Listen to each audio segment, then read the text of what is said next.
to that experience. And thank you for pushing that record button. One of my duties that I almost forgot. And then we will open the space for all of us to participate in that conversation as it is unfolding.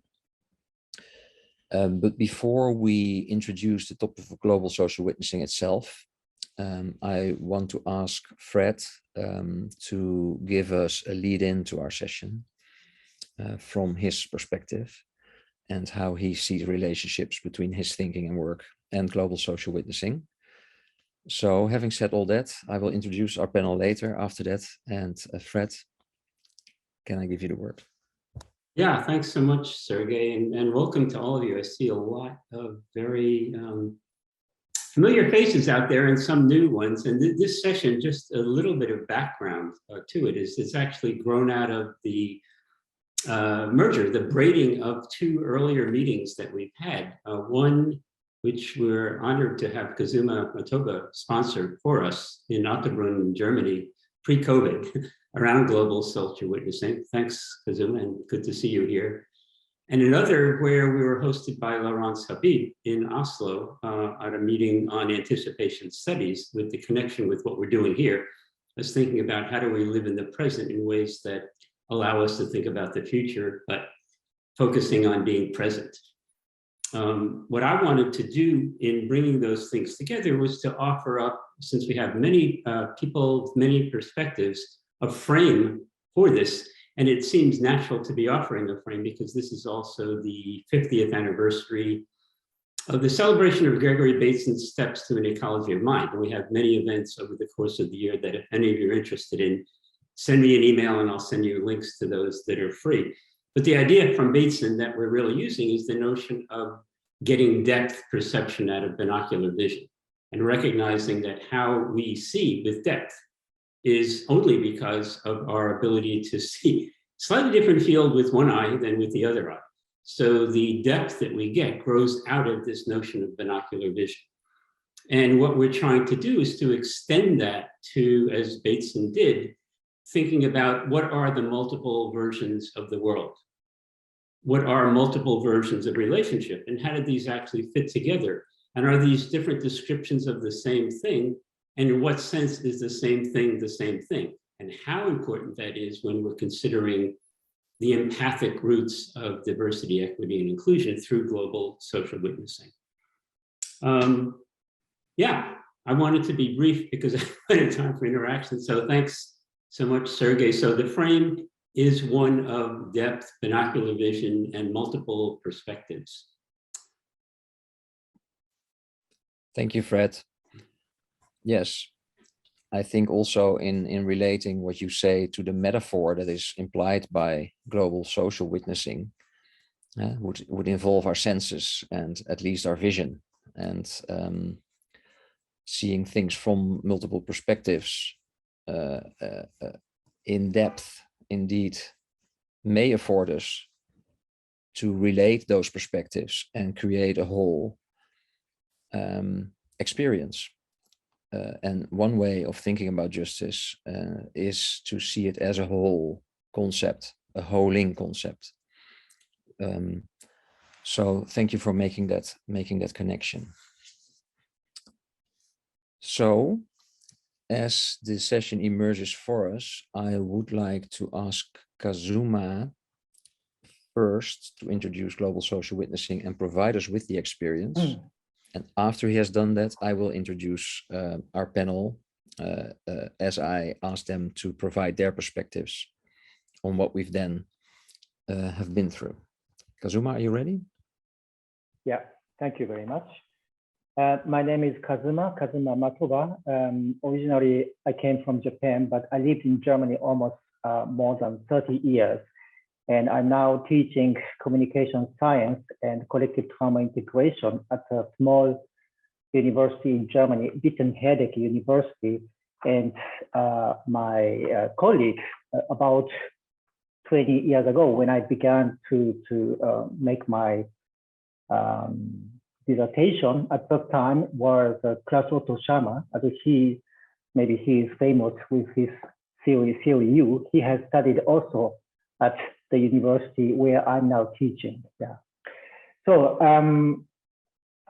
the topic witness or global social witnessing, yeah, it is the issue, as Fred said, how we see and how we sense. Yeah. And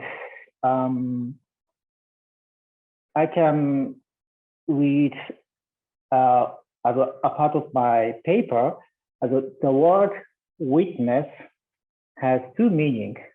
And one meaning is originally from the Latin word thesis.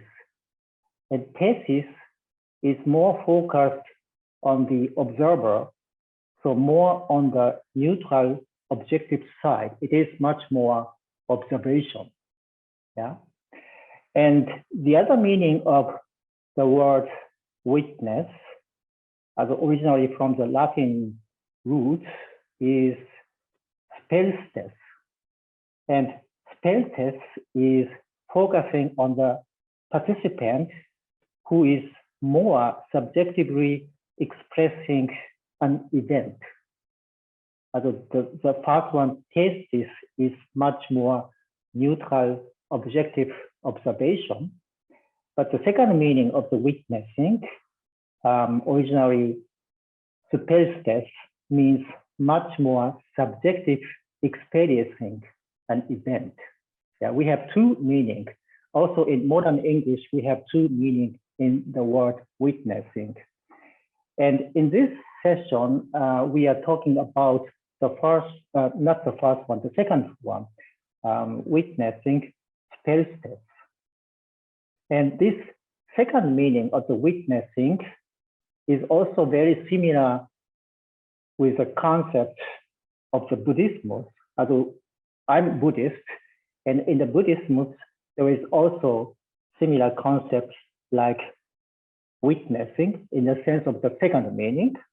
And this witnessing in Buddhism means one becomes the situation and intimate with whatever it is, hunger, poverty, discrimination, disease, or death.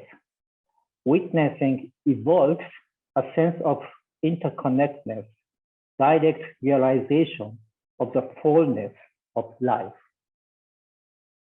Yeah. And based on this second meaning of the witnessing, and also based on this meaning from the Buddhism, Thomas Hübl, he is originally from Austria, and now he is very famous with his concept, collective karma integration. But he has also developed this concept, global social witnessing, based on Buddhistic concept and witnessing in the sense of the second meaning. And he said witnessing or global social witnessing is to mindfully attend to global events with an embodied awareness, thereby creating an inner world space mirroring these events. And through this method, global social witnessing, you can allow yourself to be affected by world events, becomes aware of phenomenal impression on various levels, mental level, emotional level, somatic and relational level. And attentively stays with these impressions and their unfolding within one's awareness. And the purpose of this method, global social witnessing, is to integrate oneself in a larger system, feel oneness, and feel responsibility to this system from within this system. It is citation from my paper, 2021.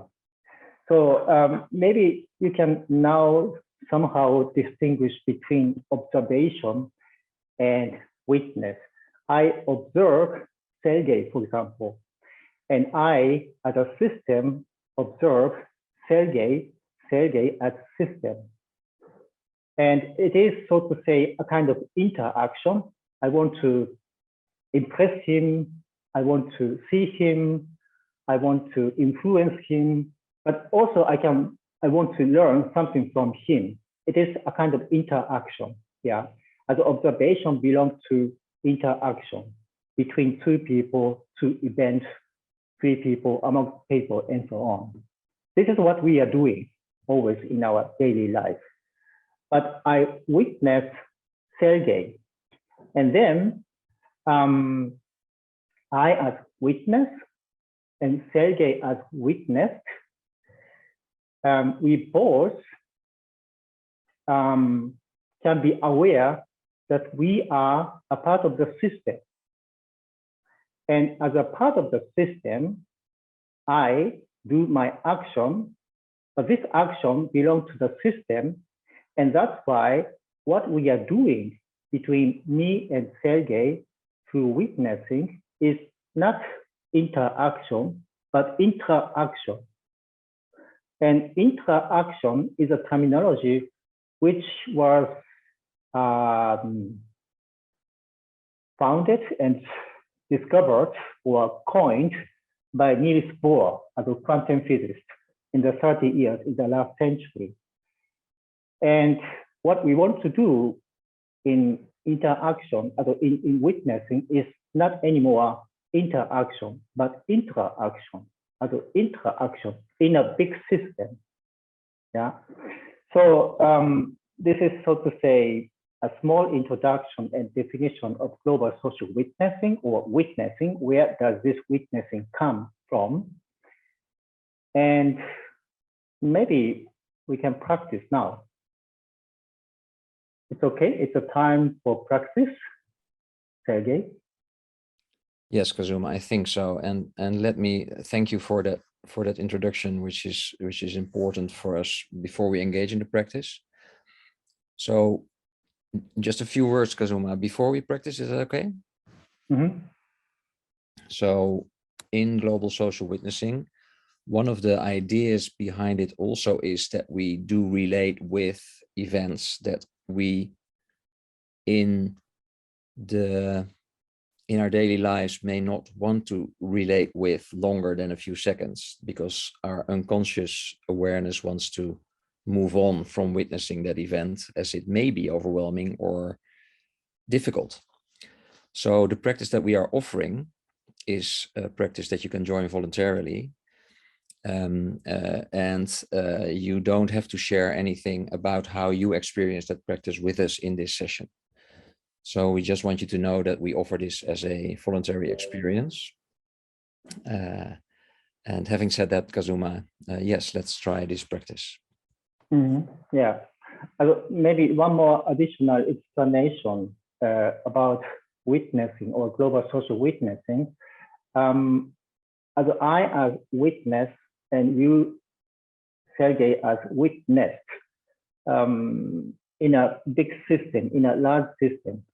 And through witnessing, this system can be seen, yeah, can appear. And when this system appears through our interaction or interactive witnessing, we both can get some information from this system. Yeah. And this system or this information is sometimes expressed in the question.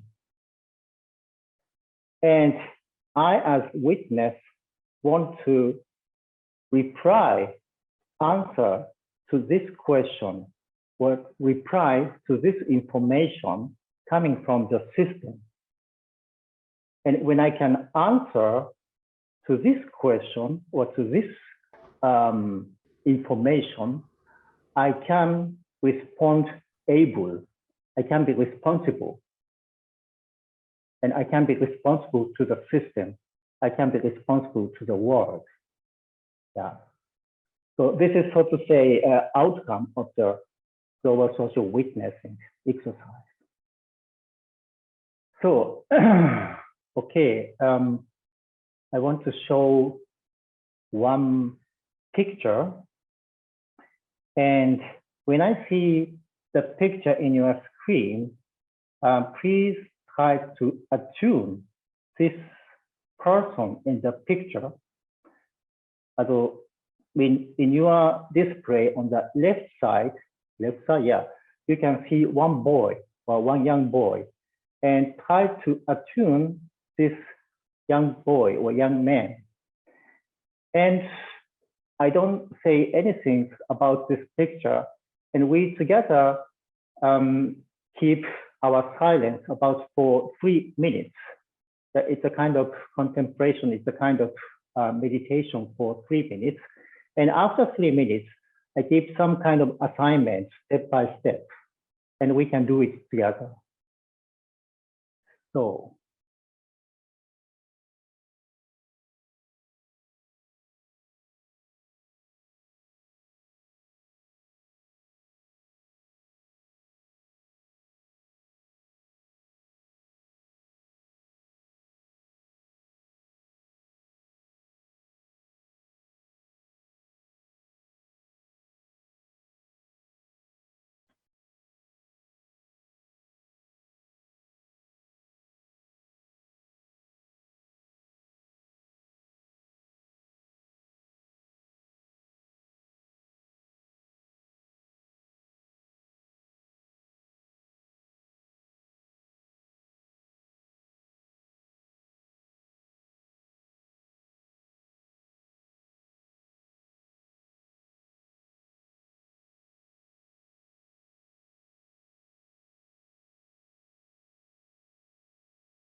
Okay, I want to ask you, who knows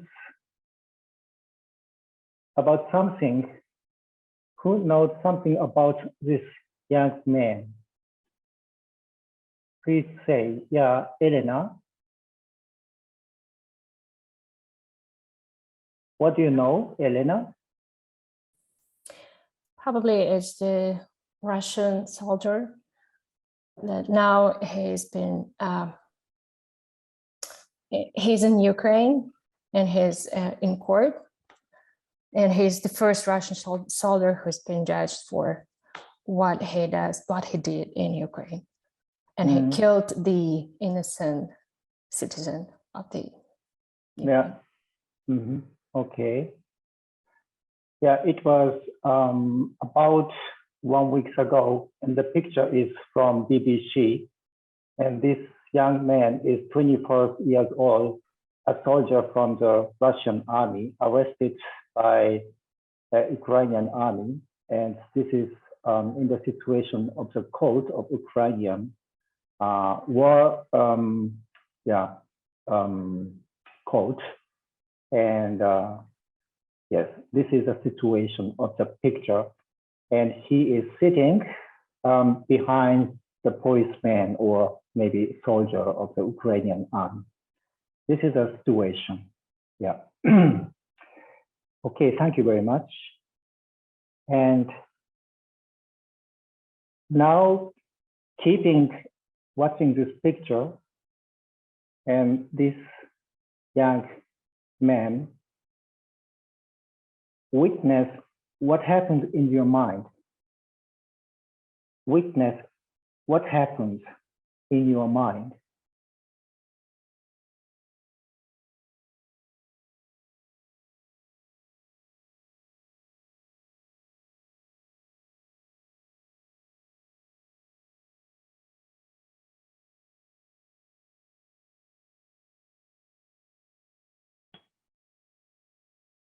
And second question, witness what happens in your emotion.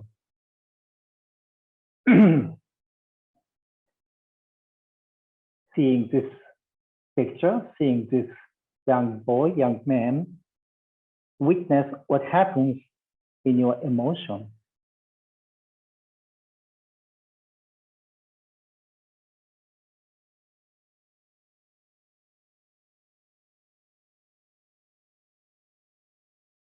So maybe we want to open up the discussion and maybe we can exchange concerning these two questions. The first question was, witness what happens in your mind. And the second question was, witness what happens in your emotions. Yeah, maybe we want to hear your voices concerning this question.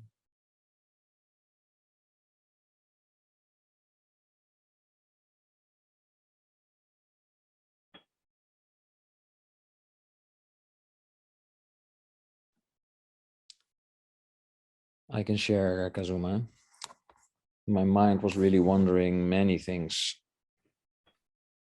in reconnecting the story that's happening with the experience of witnessing. What is he thinking? What is the family of the man he killed thinking?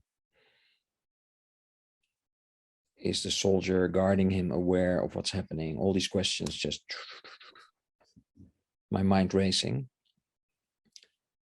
And emotionally, I feel tight and my body is actually shaking as I'm doing this. That's not the emotion, but how it expresses itself in my body. It's very confronting and difficult to witness. Thank you. Diane? I think I didn't stay in my mind very much about this picture because immediately when I looked at it, I saw the vulnerability of this young man, this boy. He looks like a boy. And he is clearly unsafe. And he is clearly frightened. And he is clearly in a state of not knowing, which is very unnerving. And I was thinking about the thing to do would just to be go sit near him, just to be a presence, not to talk to him or interfere, but to just show up, because what is happening with the power of the man with the gun, the soldier who is there now, whatever the power has been in the past, the power at this moment is a power of where he is disempowered. He does not have power. And whoever he was, whatever he's done, or why ever he's in this position, his humanity hit me in the chest, and I wanted to speak to that humanity. Yeah, thank you.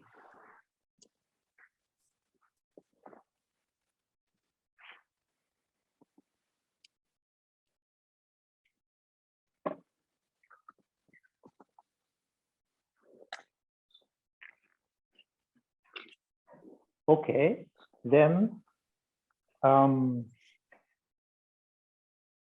try to attune again this man. Okay, one more voice. Claudine, you want to share something? Yes. I wondered where all that fear came from. I felt fear, I felt anger. And I know that, like, conceptually, that I know often anger, fear is the root of anger, like fear of something is the root of anger. So I wondered, where did that fear come from? And what was he afraid of? And honestly, I teared up. So I felt sad. Mm-hmm. Yeah, thank you very much. Yeah. Mm-hmm.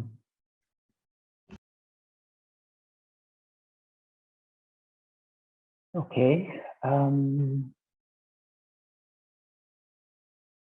Then I can go to the next question. Yeah, try again attuning this person. And now the question is, witness what happens in your body. Attuning, seeing, watching this person, and witness what happens in your body.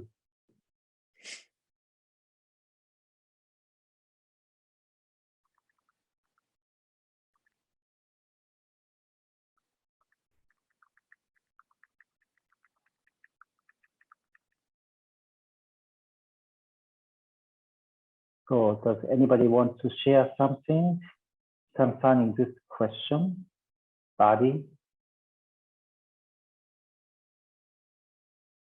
I'll share, Kazuma. I'm noticing that I'm feeling pressure in my eyes, and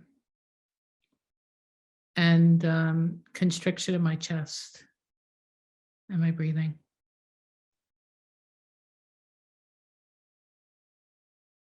Mm-hmm. Lowlands? I actually feel physically sick, claustrophobic, and physically sick just looking at this picture. Mm-hmm. Thank you.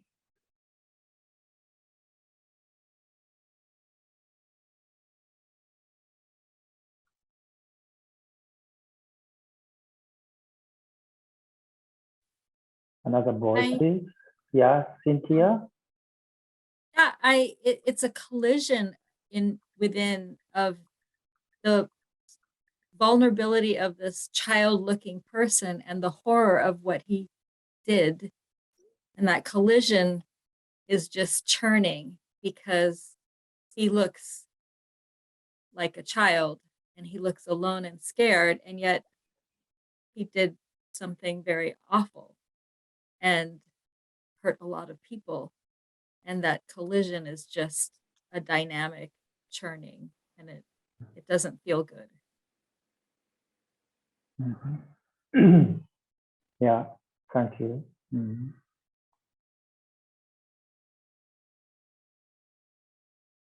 Claudine, do you want to share once more again? Oh, I apologize. I forgot to lower my hand. Okay, yeah. Another voice,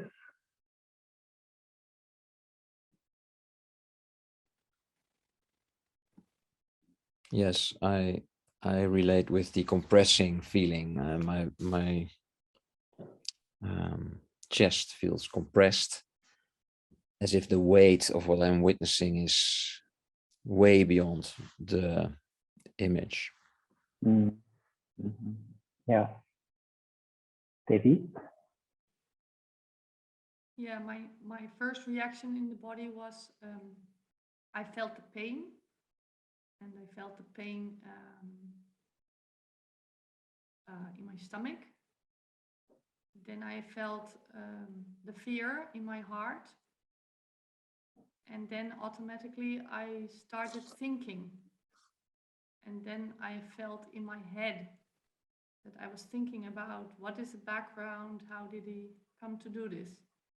So I recognized several emotions, and they had different reaction. Mm-hmm.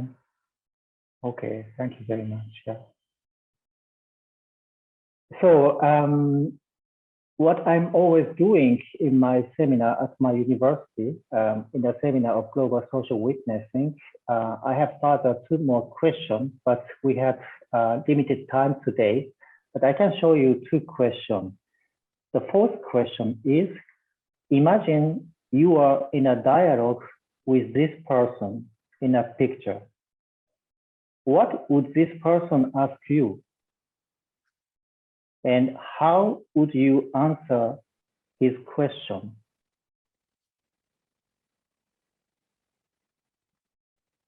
I can put also in a chat. Just a moment. Everybody. Paste. Yeah. And the 5th question is, witness what happened in your mind, emotion, and body. Yeah, the 4th question was, imagine you are in a dialogue with this person in this picture. What would this person ask you, and how would you answer his question? And the final question is, witness what happened in your mind, emotion, and body.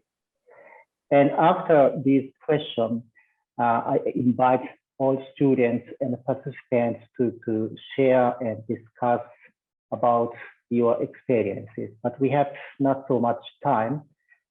But maybe sharing experiences can also maybe integrate it in the next part of the discussion. And that's why I give you Sergey. So this is a kind of experimental exercise of the global social witnessing. And sharing furthermore can be now integrated in the next. It's okay, Sergey? Yes, thank you very much, Kazuma. Thank you for providing us with this experience.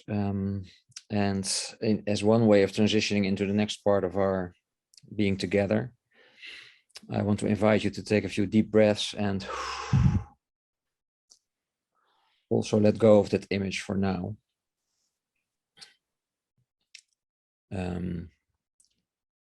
And thank you, Kazuma, for also bringing in one of the most severe happenings in our world at this present moment. That is courageous to do, and thank you all for witnessing that together, which is not easy.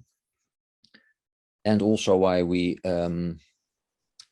gathered this session to, based on that experience, inquire into the question, how could global social witnessing relate to social justice as a whole concept?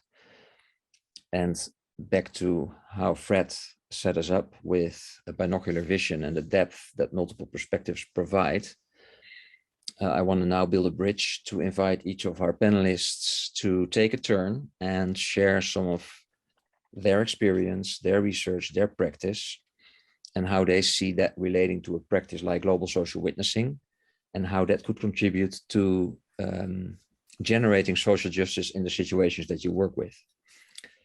And the best way that I could think of for doing that right now is, Bart, to invite you to make a first reflection. And I'm thinking about you in this specific instance because you also work with veterans. and take a perspective on what some or what many actually designate as post-traumatic stress syndrome. You take a different perspective, that of moral injury and of post-traumatic growth. That I wonder how you would relate those concepts in your work to the experience of global social witnessing. Thank you, Sergey. And these are many of the things that were running through my mind. And I want to introduce a little bit of CMM into the discussion of that. And that would be the unwanted repetitive pattern, or URP, which is to say something that happens when you set up a certain context or a certain set of circumstances, no matter what we want to happen, no matter what we believe should happen, no matter what our intentions are, something else happens, and it's influenced by the context that we're in. And as I looked at that young man's face, again, a very young man, 21 years old, and you look at the global, when you back up the context to the global implications of what's going on in Ukraine now, it is at one level, it's a dynamic tension between freedom, democracy, and sort of an old order where there's an authoritarian type of government who makes decisions. There's also this overlay of what are people told in the sense of freedom of information and control of information. And again, this young man is right in the middle of all those implicative forces, all of those dynamics that have put him in the situation that he's in. And in that situation, he reacts or responds in accordance with what he's been told, what he's been trained to do or not do. And then you shift the context, he's been captured, and now he's in a court of law. And law is one of the ways that we keep order in the world, by assigning responsibility for our actions and enforcing that. So now this young man is, if he looked like he was in a liminal state, if you look at his eyes, that might be one way to describe where he is, because he is neither here nor there. And that is an experience that veterans have reported experiencing for basically time immemorial, ever since we started organizing military operations and training, and using military tactics as a part of the extension of the national will. I saw a British commentator that basically described it as politics is basically warfare without the ammunition and without the explosions. So you think about what is involved here. This young man was there with, and there were deadly consequences. And now you have a legal system that's going to find accountability with him.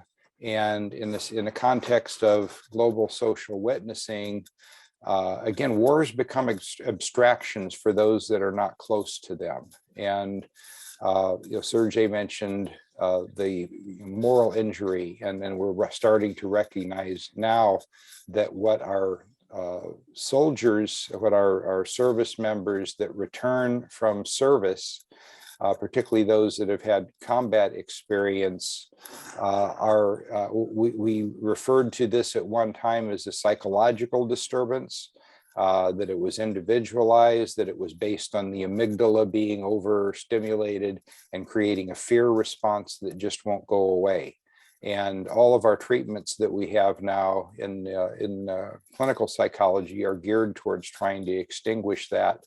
But what if we think instead of this liminal place that soldiers are in when they return from being in a a situation where all of these conflicts and all these forces are played out, and they have to make decisions, and they have to choose the highest context in that moment and make that decision. And then the consequences to them is going to depend on where they end up next. What if they come home? What if this young man had come home and did not receive the trial and the treatment that he had received there? What if he just came back and still had to deal with those same experiences? And one of the ways that this can be problematic and has been problematic is not being able to talk to anyone else about those experiences. So when you can't do that, you can't recontextualize those, you can't reevaluate your own identity. You're in a situation where you have to bear this by yourself. And so most of the therapies that are being discussed now for moral injury are not about making the feelings go away, not about getting rid of those tightnesses, not about making ourselves feel better about it, but it's about being relational. It's about how do we connect with other people again? How do we reestablish our identity and not be defined by one moment? So those are, I guess, some of the thoughts that I did want to share from some of the things that we're learning about military veterans and why they can't always fit in. And most of you on the call, I see some nods to some of these things. So you're aware that we have a problem, not just in the United States, but globally, with military members and first responders and COVID frontline workers that have their entire meaning schema damaged by not being able to intervene when something is of an overwhelming scale, and they're powerless to do it, and yet their ethics as a professional says, I have to do something, and it's not enough, and what do we do next? And being able to have that conversation outside of the individual that's had that experience. So that's the other side of witnessing, is these soldiers are witnesses to something, and we at the higher level are witnessing links together with that witnessing.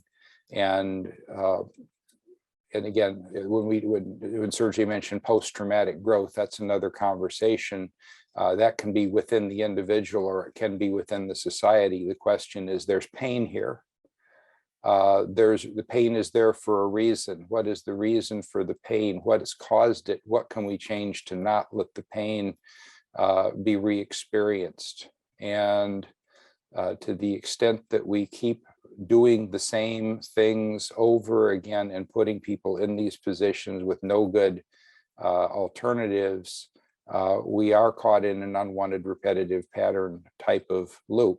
And discussions like this, I think, give us some space to reflect on what other things are possible other than what's led up to where we are at the moment. So that's, I guess, some framing around that. Thank you, Bart. This also reminds me of a time that we were in a play together, watching a play together, where part of the moral injury is afflicted when those loved ones that they return home to do not really want to witness or not really want to know what has gone on there. And in that sense, non-consciously don't offer a space for that pain to be reintegrated. So the idea of trauma integration that is implied by what you say, I think, is also important. I'm trying to build natural bridges between the panelists as I know them and the unfolding conversation. And Flavio, I'm thinking about you next. And that is mostly because in your work in Brazil with the school systems there, organizing and facilitating World Cafe settings where parents, teachers, and children come together to talk about peace, not as the absence of conflict, but as a value in itself, as a thing in itself. What relationships do you see between our conversation here, the practice of global social witnessing, and your work? Well, lots of conversation, lots of connections. I think we are coming from different traditions looking for the same thing.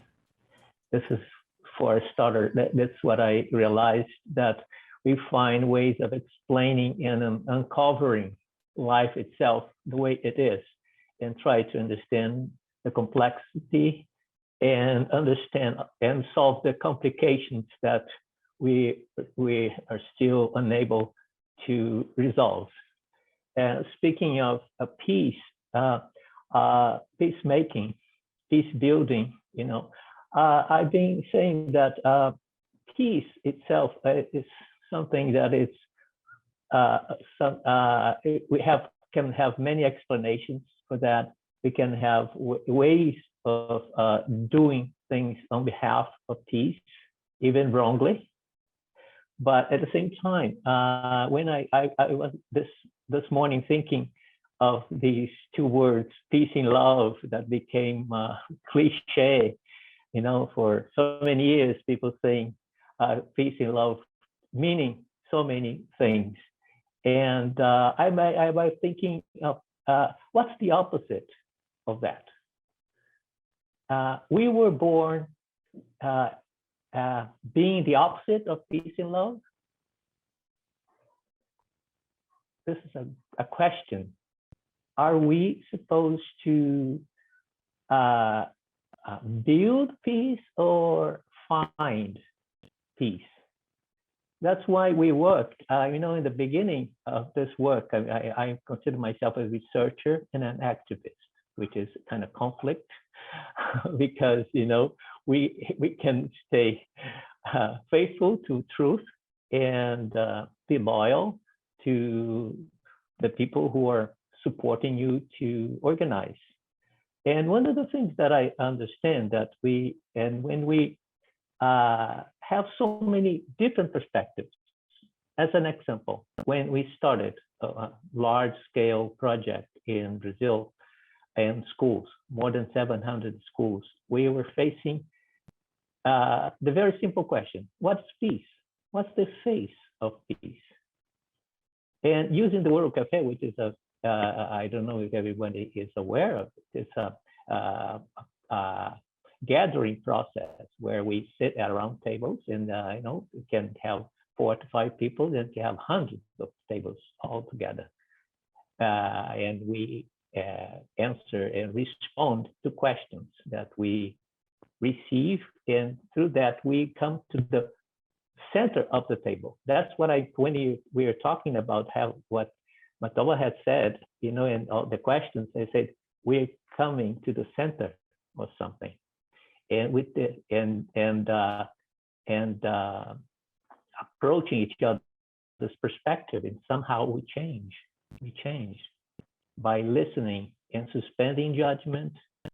So it is well organized, and I feel so well, you know. I wanted to participate in those questions, but I said, well, I will listen more and learn more and see how these things are associated.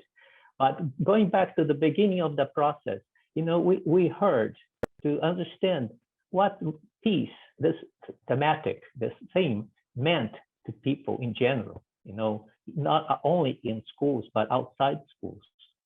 Police officers, you know, community leaders, you know, the police, so many people, judges, you know, kids, mothers and fathers.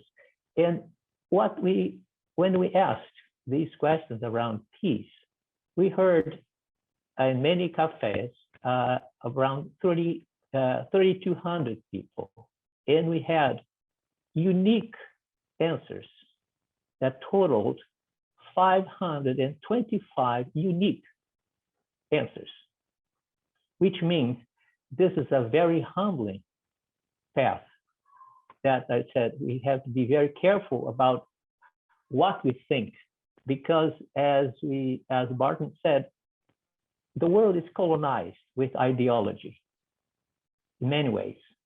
And how can we decolonize without recolonize with our own? That's why this process where we gather and somehow there's an erosion of certainty for a moment, we try to get ourselves back, and we find ourselves somewhere else, in a higher place. This is what I believe in. So I'm very happy to be here, and looking forward to learn from everybody who's present. Thank you. Thank you, Flavio, for those powerful questions and stories. So Fred, in his introduction, mentioned a chapter we co-authored with Laurence, Davy, and you, Fred, and me. And in that chapter, we try to make connections between the case studies that we bring in, our experiences, and the idea of radical collaboration through collaborative support networks, as one way of trying to relate experiences or practices like global social witnessing to be able to address issues on a global or planetary scale. And there is a paradox, of course, between our personal experience, our experience in our organizations, and those higher ideals. We should just put in a different perspective, a critical perspective, which is critical in itself, I think, for such big ideas. Yet, in the spirit of inquiry, Laurence, you in your work at the University Oslo Met, had the case study you brought into that chapter, and our unfolding conversation here. How do you relate your experience, global social witnessing and global and social justice?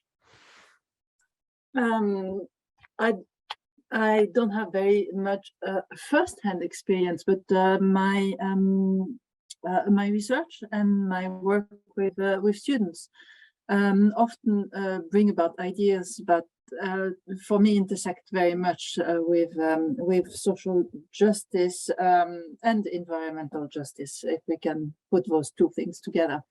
The lens that I'm thinking about when I listen to the very emotional conversation today is again actor network theory, because what I hear is that we and our bodies, as Kazuma said, we are part of a much bigger system, and in this system there's so much that we that is acting with us. And I mean, the theory talks about animals and artifacts and viruses, but today what I hear is that propaganda, the media, all those things are actants. They are things that are acting on us and that are acting on the main system, on the main systems, if we can call them systems. And I feel that my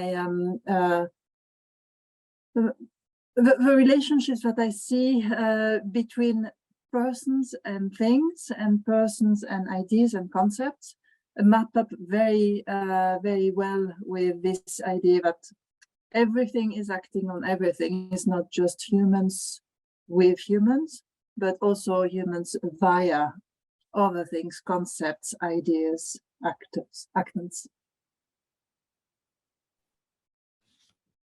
Thank you, Laurence. Yes, I think the distinction or the synthesis I think you make between social justice and ecological or environmental justice is critical as well, as this broadens our perspective to include not only all living beings, but also the system, the earth, for example, that we, the larger systems that hold us together, that actually support us in being.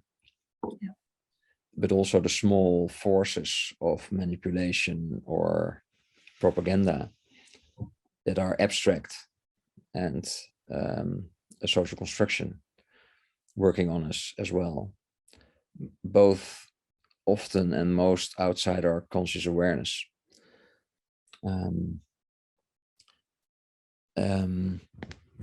So the three levels that Kazuma, for example, guided us through in his practice come to mind. Even if we engage in more systemic work and try to scale up our collaboration, if we can remain in touch with our emotions, our feelings, and inquire into our unconscious, that may help us stay related with what is really here and now. Davy, as a next turn, You work in the innovation office for the horticulture sector in the Netherlands, and together we did work in the sector with the people working in the greenhouses actually in the Netherlands, in supporting them through a process to create their own solutions, as they are closest to how the work is organized, and trying to bring in their whole person rather only their worker identity. How do you see this relationship between the practice we had here today, social justice, and your experience and research? Yeah, thank you, Sergey. What I see is that in the production environment, so it's quite a different scale than the other cases we talked about, but in the work, organizing your work, very often we are guided by the same feelings and constructs that come with organizing fear and organizing accountability, and therefore really making work not interesting, and making it something we lose energy on.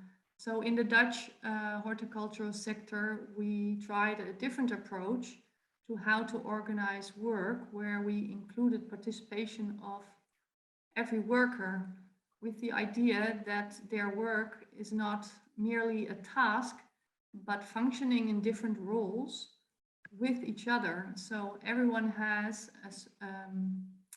a specific role in achieving a meaningful product, like flowers or like a healthy food.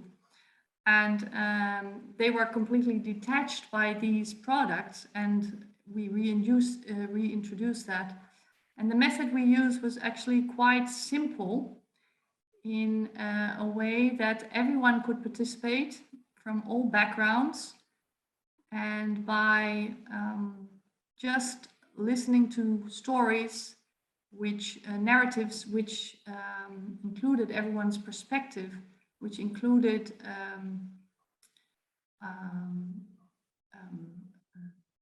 not judging immediately, and letting people's stories be also full with their emotions, and getting a better understanding of people's individual perspectives and qualities.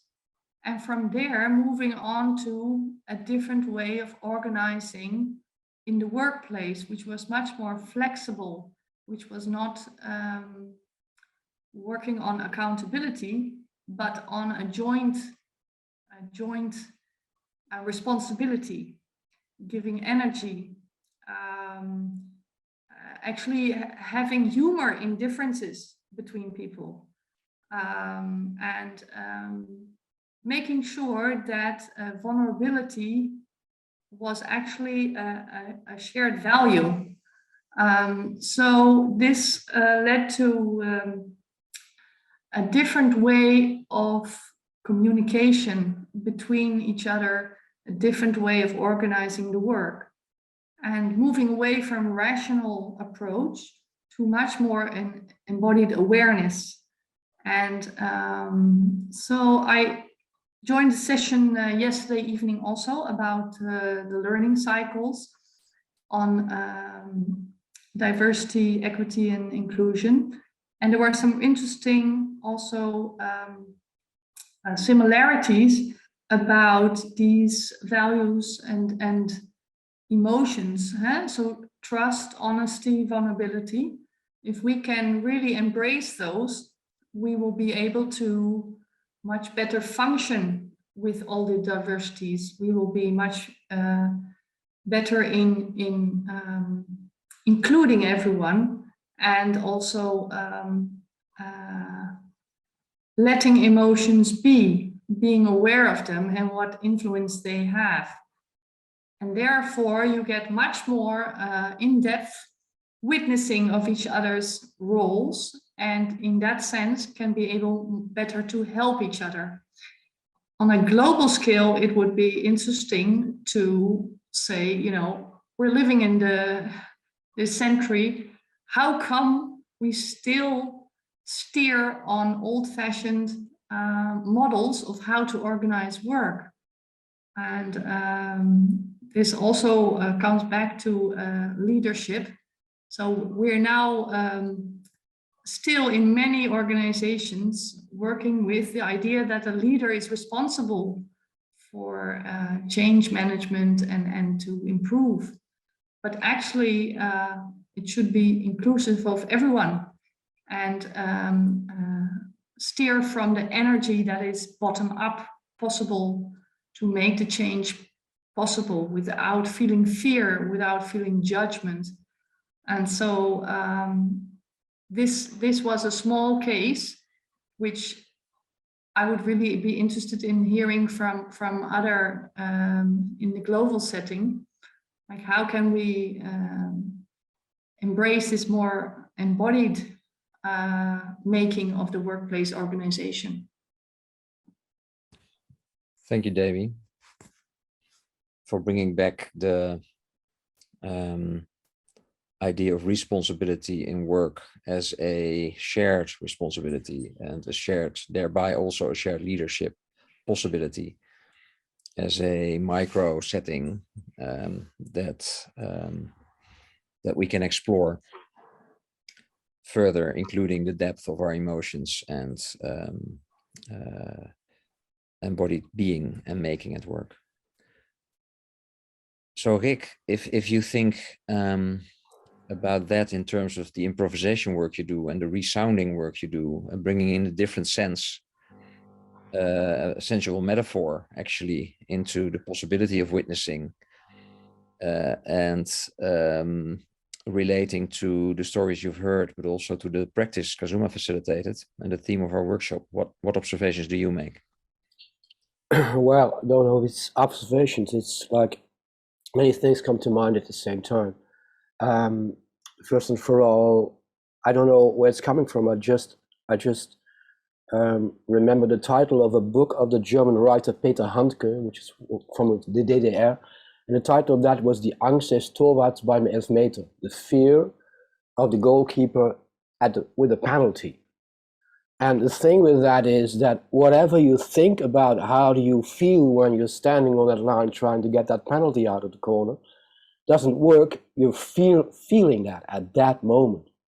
You cannot train to do a penalty because you might think I'm prepared for that, but it doesn't work because when you're there, that's the moment and that's fresh and that's new. So I think in improv, it's always unique. I really loved Flavio's remark on we talk with people and it's always unique.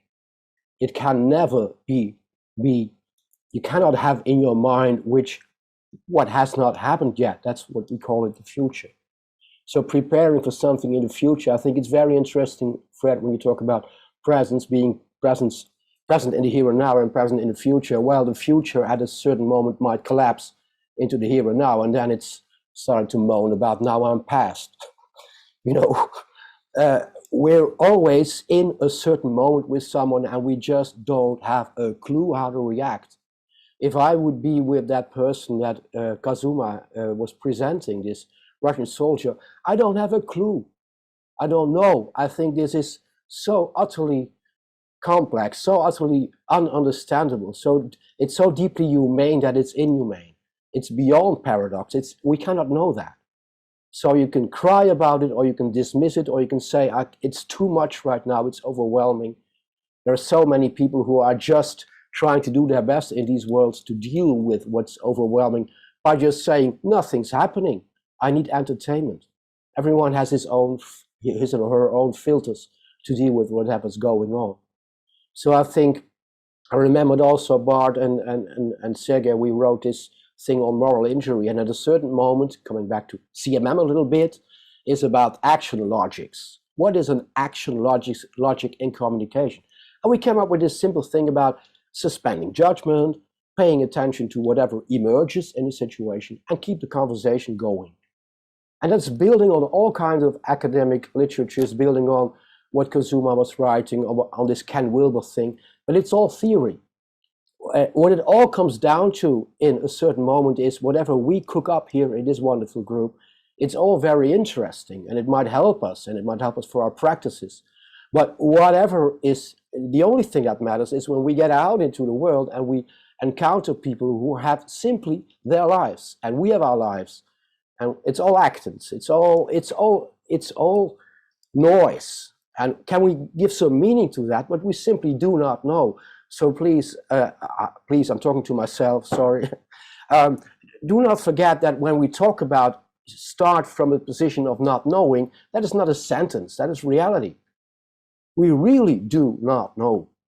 And then when that, from that stance as an improviser, you meet someone else and you say, who are you? I'm curious. And then someone says, well, I'm from Brazil. Ah, then you must play the bossa nova. Who says that someone from Brazil is playing the bossa nova? When I say I'm from Holland, ah, you must like cheese. Everything that we connect with someone because we think, no, keep the conversation going means keeping being curious. So like I'm adding it to resounding, I'd like to make a case extra as a little riff on Fred's talk on binocular vision, which might be binaural listening.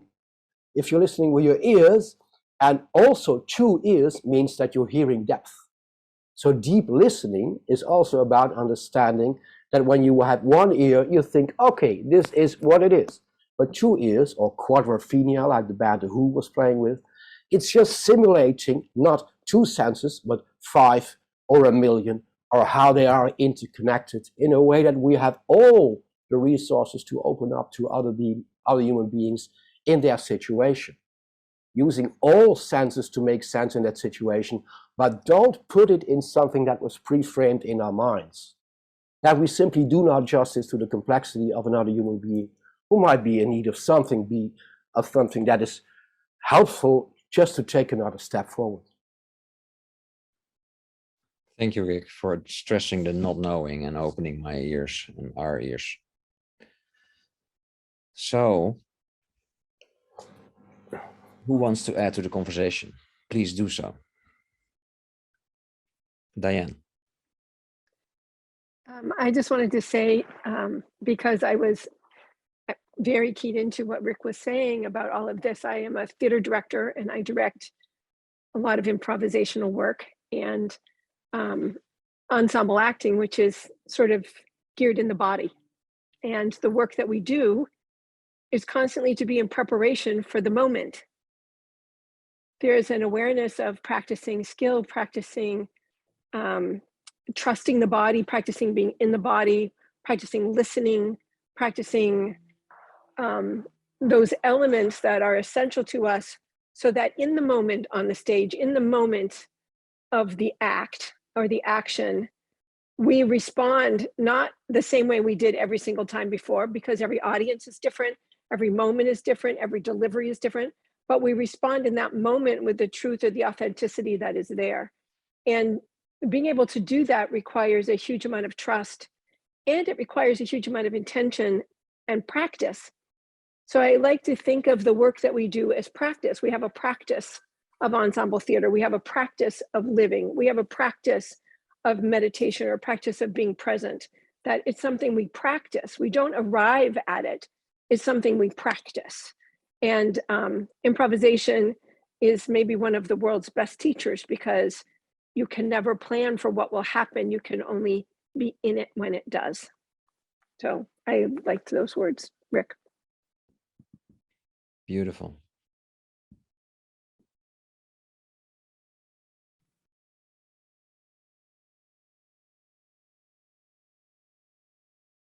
Who else?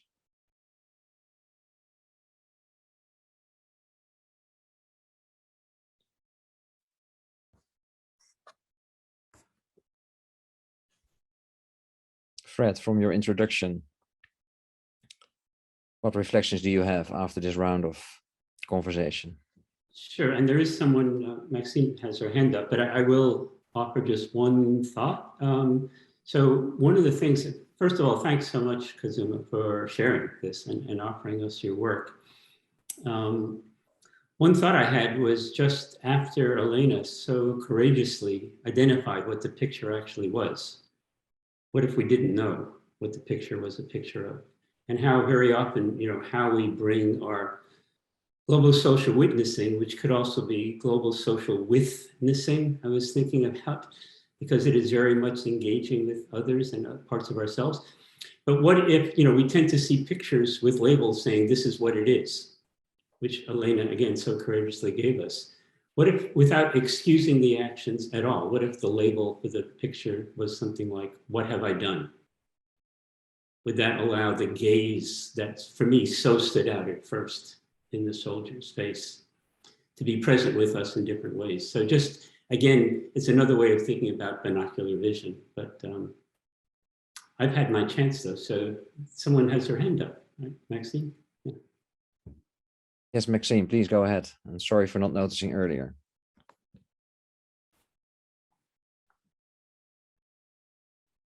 I put my hand up. You can tell I'm not Maxine by my voice. I'm Rick, but I'm on Maxine's computer because Maxine is a lay minister and she often uses the word witness. And I thought, well, maybe the two of us should listen to this and be a little better educated about what witnessing is all about. So this has been very illuminating. Thank you for everything that everybody's sharing. Sorry that I can't be there more in person. But my story is as a fielding student way back in 93 and 94, after spending 20 years of very focused spiritual work in an intentional international spiritual community, I was transitioning out of that. And fielding was a huge opportunity for me to refocus my life. And I learned about participatory action research, and I learned about service and community building, all areas that I had been involved with. And fielding actually helped me start a whole next phase of my life with an organization my wife and I started called Global Service Corps, where we spent the last 20 years, I guess, witnessing in our own way in 7 different developing countries, and being face to face with a lot of very tragic situations, the HIV/AIDS situation, a lot of poverty and a lot of other things. And I was thinking about what I think it was Barton was talking about, our identity, and then what Flavio was talking about looking at things from a higher place. And these things kind of came together for me when I was thrown into these difficult situations and realized that I wasn't really getting desensitized to all of these things. I wasn't feeling as much emotion, but I was attempting to be in that place of identity, of higher place, better angel, so that I could witness from a place of compassion and understanding and openness and inclusion. I really appreciate what Debbie was talking about including everybody. So to me, the witness issue is who am I when I'm witnessing? And how do I bring my best self forward to witness the situation I'm in? And what I've come to discover over the years, I thought, well, I was really disturbed for quite a while. Why don't people see all these needs in the world like I do? And why aren't they supporting this? And why aren't they doing what I'm doing? But I came to realizing we all do it in a different way. And we need to support one another however we can. And there are a lot of people in the world right now that are interested in witnessing in their own ways to address the issues of the world. And for us to recognize that we're part of that whole community that's doing that, and to support one another. I mean, I like to use the word increasingly, to love one another in this whole process. So those are some thoughts that come up in this whole sharing. Thank you very much for everything that everybody shared. Thank you so much, Kik, for sharing your wisdom. And who am I as I'm witnessing this? Very powerful question. So I'm noticing our time and I see 2 hands. So I want to do justice to those 2 turns, Eileen and then Alison, and then we'll wrap up, because I've learned that the conference software will make us do so strictly. Eileen? Again, with great appreciation for those who spoke on the panel and each of you who have added comments.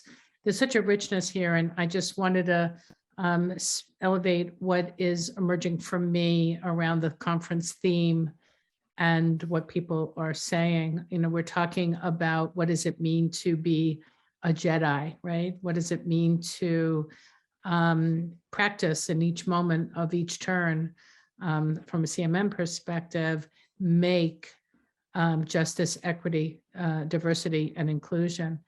And what I'm really appreciating in our turn by turn of dancing together in this space, the you know, whenever you talk, Bart, the idea of moral injury is just so deeply touches me, and it's evident in each moment. And you know, talking about you know, do we talking about this at work, and it's all showing up.